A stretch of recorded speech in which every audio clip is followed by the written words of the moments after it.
Shalom, Bapak Ibu Saudara sekalian, puji Tuhan senang bisa jumpa lagi dalam program Bible Study online CK7. Hari ini kita akan lanjutkan pembelajaran kita dari 1 Tawarikh pasal yang ke-15. Nah, sebelum kita membaca dan mempelajari pasal ini, saya ajak kita semua masuk dalam hadirat Tuhan. Kita memuji dan sembah Tuhan sebab Dia baik dan kasih setianya tetap untuk selama-lamanya bagi kita. Haleluya. Haleluya.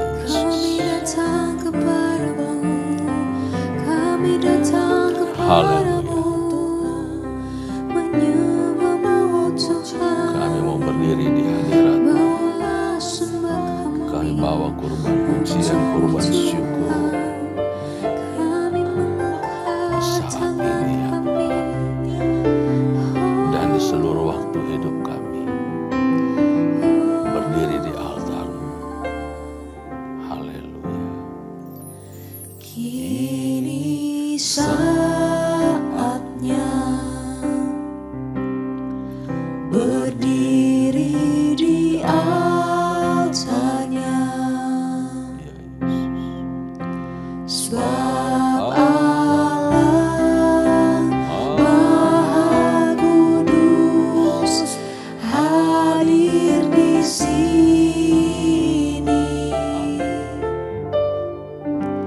Mari memuji, angkat tangan menyembah, sebab Allah Maha Kudus hadir di sini.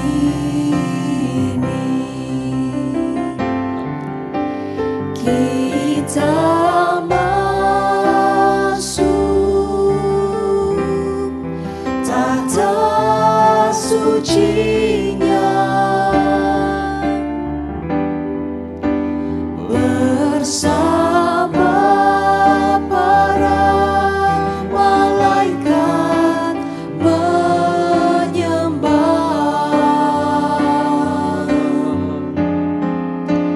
Mari puji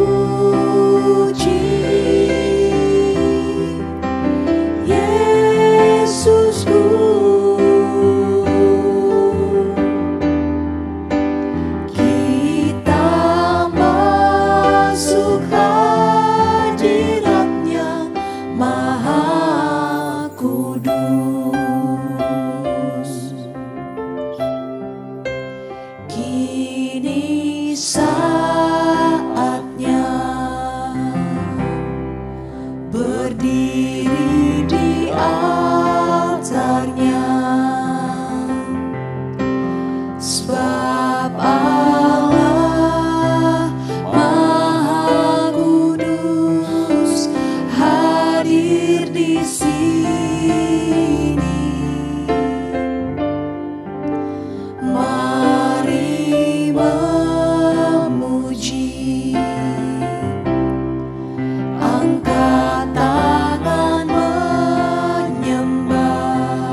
Terima kasih Tuhan, Engkau adalah pusat dalam kehidupan kami.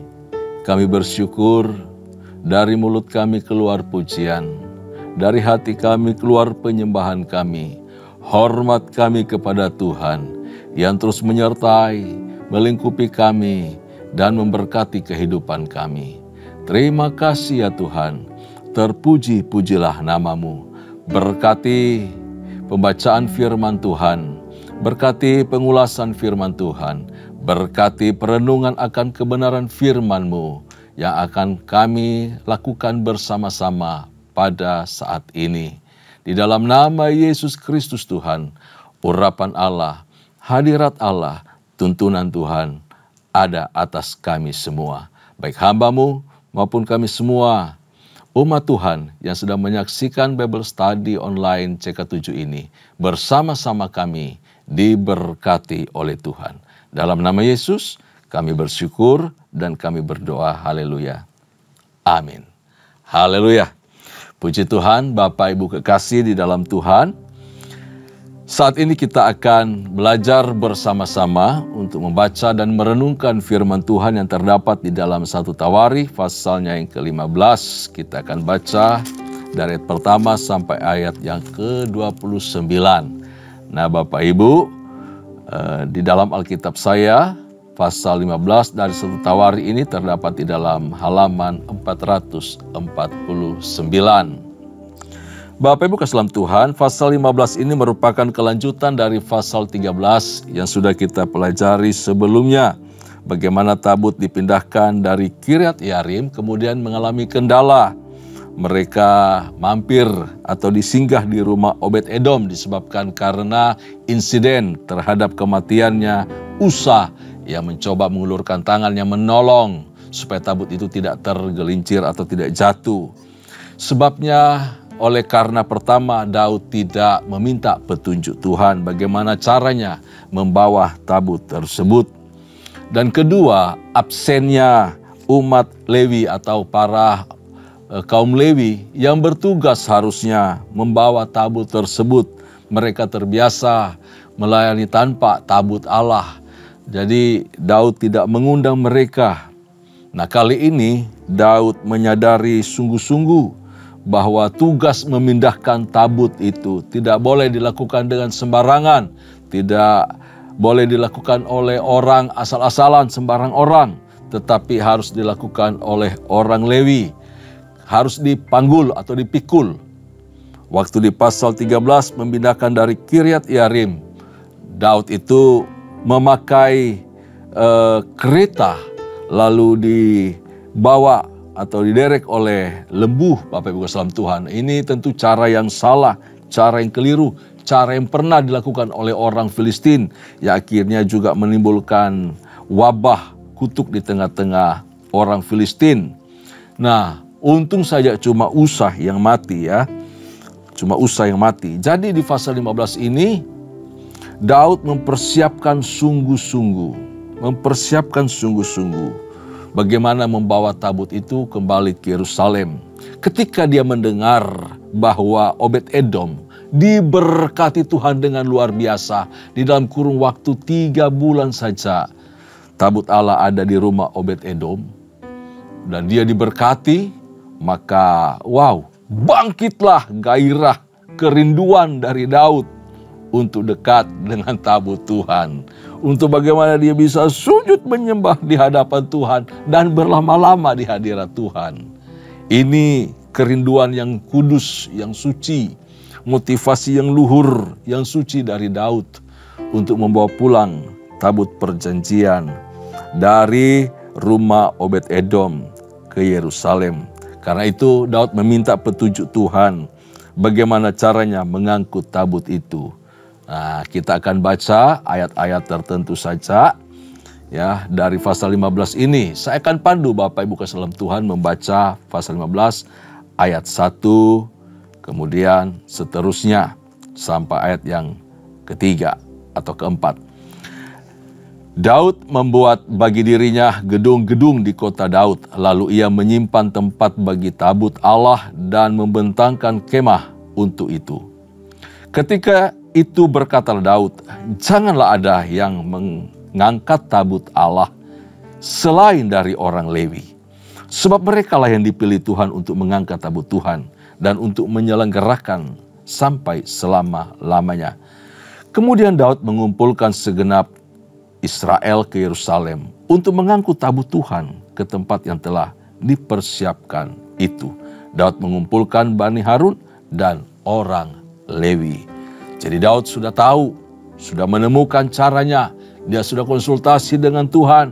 Dia kembali ke tata cara seperti yang Taurat Musa sampaikan atau jelaskan bagaimana caranya membawa tabut Tuhan itu. Semua punya cara, semua harus tertib, semua harus penuh hormat kepada Tuhan. Dengan orang-orang atau kaum yang telah diangkat oleh Tuhan yang harusnya melakukan tugas pelayanan tersebut. Lalu di sini Daud memberi larangan kuat-kuat, nggak boleh sembarangan lagi. Harus orang Lewi yang mengangkut tabut itu, harus dipanggul. Nah Bapak Ibu kekasih dalam Tuhan, Daud tidak hanya sendiri lalu orang Lewi dan orang Yerusalem yang punya kerinduan, tapi dia menyebarkan, dia mengimpartasikan kerinduan itu kepada seluruh orang Israel. Dari Berseba sampai ke Dan, dari selatan sampai ke utara. untuk bersama-sama, ayo ini perayaan yang besar, perayaan luar biasa. Kita bawa tabut Tuhan itu. Daud mengumpulkan Bani Harun dan orang Lewi. Jadi pasal 15 ini merupakan kelanjutan narasi dari pasal yang ke-13 tentang rencana membawa tabut perjanjian ke Yerusalem. Sekali lagi, penulis sedang memberitahukan bahwa Daud punya hati menjadikan Yerusalem itu bukan cuma sekedar pusat pemerintahan, tetapi juga pusat ibadah kepada Tuhan. Nah, Bapak Ibu kasih dalam Tuhan, persiapan yang Daud lakukan ini betul-betul upaya untuk mencegah supaya jangan terjadi lagi tragedi seperti yang terjadi di pasal yang ke-13. Jangan ada lagi korban. Karena itu dia sangat hati-hati, ya. Dia mempersiapkan para penyanyi berikutnya, ya, dari ayat yang ke-5, ke-6 dan seterusnya. Di sini diberitahu bagaimana Daud begitu luar biasa mengatur, begitu tertib, begitu saksama, detail siapa saja yang bertugas, baik yang menyanyi, baik juga yang menari, baik itu yang peniup trompet atau sangkakala, pemain musik, yang penunggu-penunggu, semua diatur sedemikian rupa. Apa yang dibutuhkan oleh Daud dipersiapkan dengan matang. Nah, dengan menempatkan tabut perjanjian kelak ditaruh di Yerusalem, ya, hal ini menunjukkan bahwa Daud ingin mengembalikan bangsa itu kepada maksud keberadaan yang semula dan mendasar. Jadi membawa kondisi dan status umat itu kepada tempat yang sesungguhnya, yang semestinya, yaitu agar mereka menjaga hadirat Allah, menjaga firman Allah, untuk tetap menjadi pusat di dalam kehidupan bermasyarakat, dalam kehidupan berbangsa, juga dalam kehidupan berkeluarga dan kehidupan pribadi. Ini yang diupayakan oleh Daud, yang diungkapkan oleh penulis, mengapa tabut perjanjian itu dibawa pulang ke Yerusalem. Bapak Ibu kasih dalam Tuhan, kita tahu kehidupan Daud, pribadi Daud yang sangat intim dengan Tuhan. Jadi dia berupaya untuk menempatkan kembali suasana hadirat Allah dirasakan secara nyata dalam kehidupan sehari-hari. Bapak Ibu kasih dalam Tuhan, Daud bukan hanya ahli dalam pemerintahan, dalam peperangan, tetapi dia juga ahli di dalam membangun gedung. Di ayat 1 diberitahu, ya, termasuk gedung dan kemah tempat tabut Allah akan ditaruh juga dipersiapkan dengan baik. Di pasal 13 dia mengalami hal yang sangat pahit. Dia tidak senang dengan kematian Usah, karena bukan cuma Usah nantinya, bisa orang lain juga mengalami hal yang sama jika tidak tahu caranya memperlakukan hadirat Tuhan, jika asal-asalan melayani Tuhan, jika berupaya membantu Tuhan dalam mengatasi hal-hal, masalah, pergumulan hidup di dalam diri kita. Daud belajar dari hal itu. Jadi kita perhatikan bahwa hukuman Allah atas Usah itu membuat tugas pemindahan tabut perjanjian sempat terhenti sementara saja. Ya, dan melalui peristiwa ini Daud menyadari bahwa tugas tersebut tidak boleh asal-asalan, harus kembali sesuai cara bagaimana Tuhan mengaturnya dan memberitahukan kepada Musa bahwa Allah telah mengkhususkan orang Lewi, tugas-tugas yang berhubungan dengan tata ibadah, kemah sembahyang harus dilakukan oleh orang Lewi. Perhatian pada tugas orang Lewi dalam bagian ini difokuskan sungguh-sungguh, khususnya untuk mengangkut tabut Tuhan dan untuk melayani Tuhan. Itu dikemukakan di ayat 2, ya. Nah, Bapak Ibu kasih dalam Tuhan, zaman tersebut orang Lewi memang dikhususkan dengan luar biasa. Karena memang orang Lewi yang ditugaskan oleh Tuhan untuk melaksanakan tata laksana ibadah kepada Allah, memimpin umat untuk melayani Tuhan. Tetapi di zaman kita, Kristus telah menyelesaikan semua tugas pelayanan tersebut. Kristus adalah kemah Allah yang sesungguhnya, yang telah diam di antara kita dan juga hidup di antara kita, di dalam hidup kita. Pelayanan keimaman umat perjanjian baru adalah fokus kepada Kristus. Semua orang percaya menjadi imam di hadapan Allah. Kita adalah pelayan-pelayan Kristus. Kita tidak lagi pakai orang Lewi, para imam semua dari suku Lewi. Tetapi imamat kita adalah imamat rajani, imamat Kristus, yaitu semua orang percaya dipanggil, dipilih, ditetapkan untuk melayani Kristus. Masing-masing kita punya akses berhadapan dengan Tuhan. Masing-masing kita diberi kesempatan untuk melayani Tuhan dengan semua talenta yang telah Tuhan percayakan, Tuhan berikan kepada kita. Jadi, untuk berada di hadirat Allah, untuk melayani Tuhan, untuk menikmati hadirat-Nya, untuk memimpin umat masuk hadirat Tuhan, itu dikerjakan lebih dulu oleh masing-masing pribadi kita. Lalu kemudian dalam satu buah kelompok, terbiasa dengan mesbah keluarga, biasakan dengan kelompok kecil, kita melayani Tuhan, kita menikmati hadirat Tuhan bersama-sama. Maka di tengah-tengah umat dalam ibadah raya pun kita bisa menikmati hadirat Tuhan dengan luar biasa. Kita masing-masing memimpin diri kita untuk berjumpa dengan Tuhan dari waktu ke waktu. Itu hebatnya pelayanan keimaman umat perjanjian baru. 24 jam, sehari semalam, sepenuh waktu kita, keseharian kita, dalam pekerjaan, di dalam pelayanan, di mana saja kita berada, kita bisa menikmati hadirat Allah, kita membawa kurban persembahan syukur kita kepada Tuhan. Kita menjadi pelayan-pelayan imamat yang rajani, umat yang kudus, kepunyaan Allah sendiri. Haleluya. Nah, jadi walau sempat marah, Daud menyadari kekeliruannya sendiri. Dia nggak bisa marah berlebihan karena dia juga salah. Tidak minta petunjuk Tuhan, tidak konsultasi ke Tuhan. Sekarang dia berkonsultasi dan menemukan jawaban bagaimana caranya membawa tabut itu. Itu sebabnya dalam upaya kedua kali dalam memindahkan tabut ini, dia mempersilakan para imam, dia undang orang Lewi, lu orang jangan sampai absen ya, semua harus hadir, semua harus mengambil bagian, tugas penting kalian, memikul tabut perjanjian itu dan mengatur pelayanan dengan baik. Sebagai orang yang dipercayakan Tuhan atas skema suci dan perabotan untuk mengatur kegiatan tersebut, orang Lewi harus menjalaninya dengan sungguh-sungguh, dengan serius. Semua harus ikuti aturan yang ada.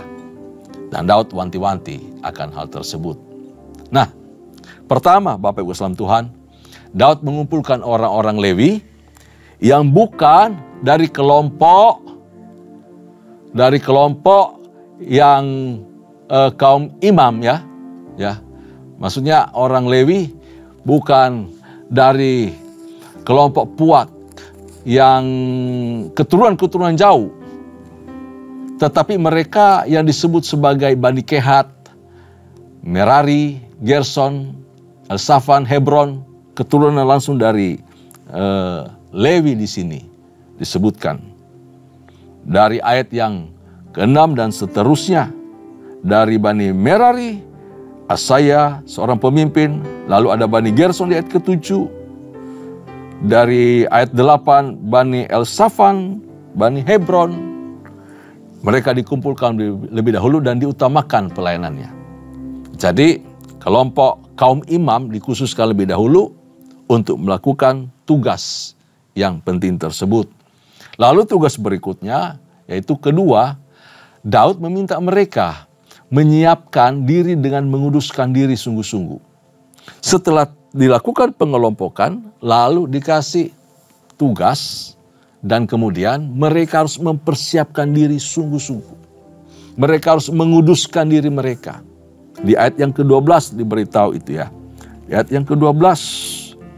Dan berkata kepada mereka, hai kamu ini para kepala puak dari orang Lewi, kuduskanlah dirimu, kamu ini dan saudara-saudara sepuakmu, supaya kamu mengangkut tabut Tuhan Allah Israel ke tempat yang telah kusiapkan untuk itu. Jadi tugas pokok mereka adalah mengangkut. Ini kepala-kepala puak tadi yang disebutkan.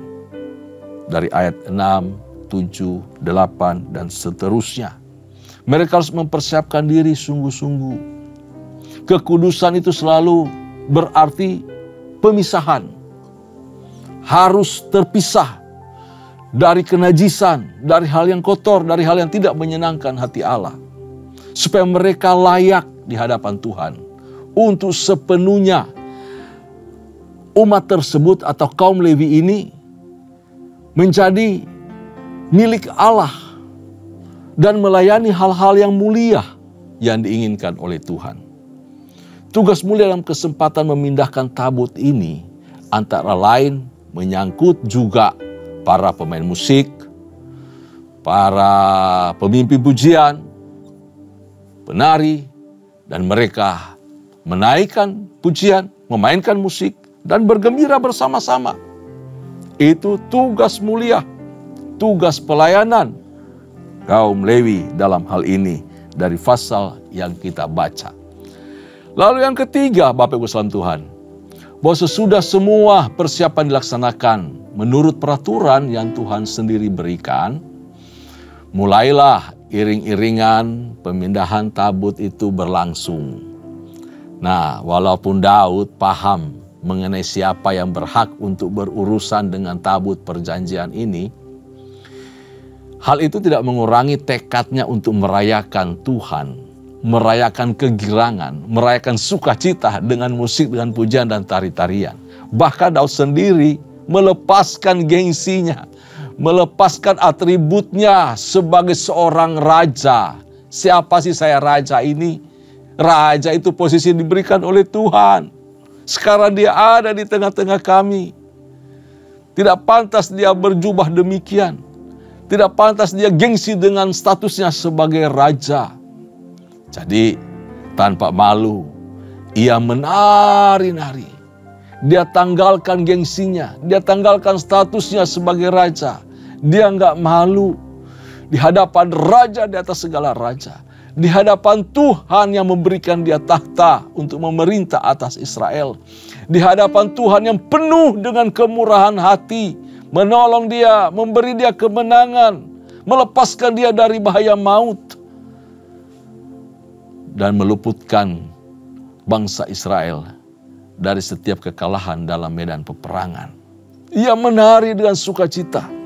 Ia memuji Tuhan dengan penuh kegirangan. Luar biasa Bapak Islam Tuhan. Kalau kita menyadari status kita di hadapan Tuhan. Kalau kita tahu siapa diri kita di hadapan Tuhan dan siapa Tuhan di dalam hidup kita. Ketika pujian dinaikkan, ketika kita berada di hadirat Allah bersama semua orang kudusnya, kita tidak akan malu menari. Kita tidak akan malu memuji. Kita akan bersorak-sorai kegirangan.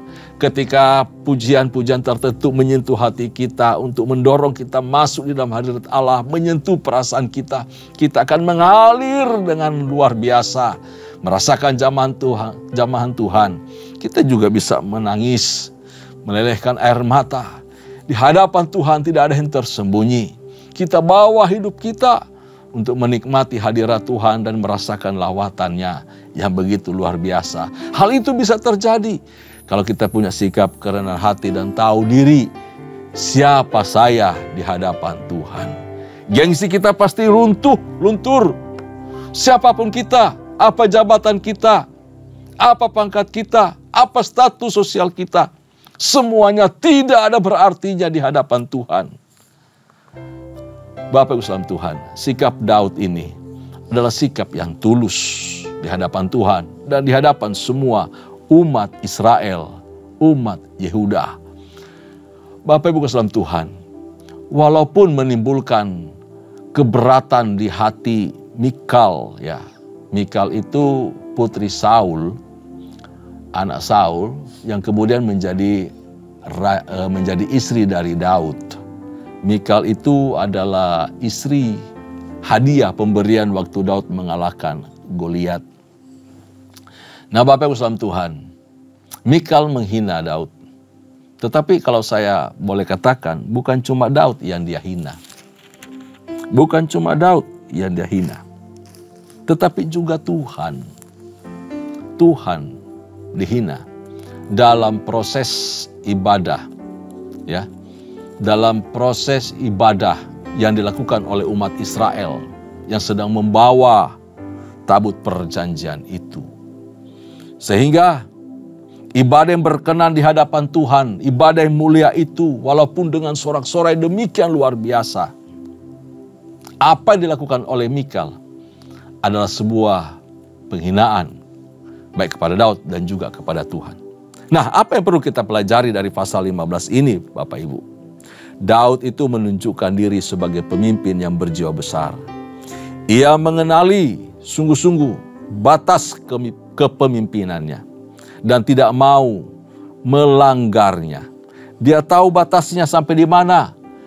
Sikap raja itu, tugas raja itu, wewenang raja itu sampai di mana. Daud tahu persis dan tidak melampaui. Tuhan mengangkat dia untuk menjadi pemimpin secara politik, bukan secara keagamaan. Urusan keagamaan adalah urusan para imam dan orang Lewi. Jadi dalam hal ini kita belajar dari Daud. Dia membatasi diri, dia tidak mau campur terlalu jauh. Dia batasi diri betul-betul. Saya bagian pemerintahan, bagian politik, bagian pelayanan, kalian orang Lewi. Kadangkala hal-hal seperti ini harus kita tertib juga. Ada batas dari masing-masing otoritas yang telah Tuhan percayakan. Suami ada batas otoritasnya. Istri juga diberi tugas dan ada batasnya. Anak-anak dengan tugas dan ada batasnya. Para pemimpin di gereja ada tugas. Masing-masing divisi ada bagiannya. Ada tugas, ada tanggung jawab. Harus tahu batasannya. Demikian juga jemaat Tuhan. Harus tahu juga batasannya. Kita diajar tertib oleh Tuhan supaya semua berlangsung dengan baik untuk kemuliaan nama Tuhan. Belajar dari teladan Daud. Kiranya kita pun menyadari batas otoritas dan kemampuan kita. Kesadaran itu bisa kita miliki bila kita mempunyai sikap rendah hati yang ditunjukkan dengan kesediaan untuk menerima teguran dan juga koreksi. Jadi pengalaman Daud sangat berharga. Di pasal 13 dengan Tuhan menghukum Usah, menghukum mati di situ juga. Daud belajar banyak. Semua ada batasannya. Semua harus sesuai tuntunan panduan Tuhan. Tidak boleh sembarangan. Tetapi yang hebat dari pelajaran ini, saya melihat kerinduan hatinya yang mau intim dengan Tuhan. Kerinduan hatinya yang menjadikan hadirat Allah, tabut Allah, sentral kehidupan orang Israel. Berada di pusat pemerintahan. Dan ketika Allah dijadikan sentral di dalam kehidupan kita, hidup kita akan penuh sukacita, penuh kegirangan, penuh dengan berkat Allah. Hubungan kita dengan Tuhan menjadi hubungan yang sangat indah, sangat harmonis. Dan Tuhan diagungkan lewat kehidupan kita.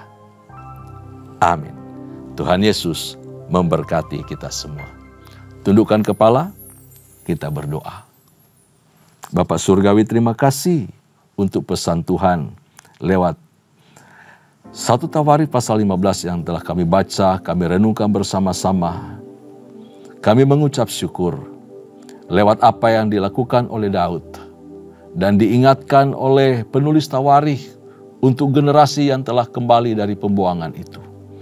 Untuk mereka sungguh-sungguh menjadikan Tuhan sentral di dalam kehidupan mereka. Kami punya Yesus. Kami umat-Mu punya Roh Kudus yang menolong kami menjadikan Engkau dan menjadikan Yesus Tuhan sebagai Tuhan. Kami kuduskan Yesus sebagai Tuhan dalam kehidupan kami. Sehingga pikiran kami, hati, perasaan, roh kami tertuju hanya kepadamu.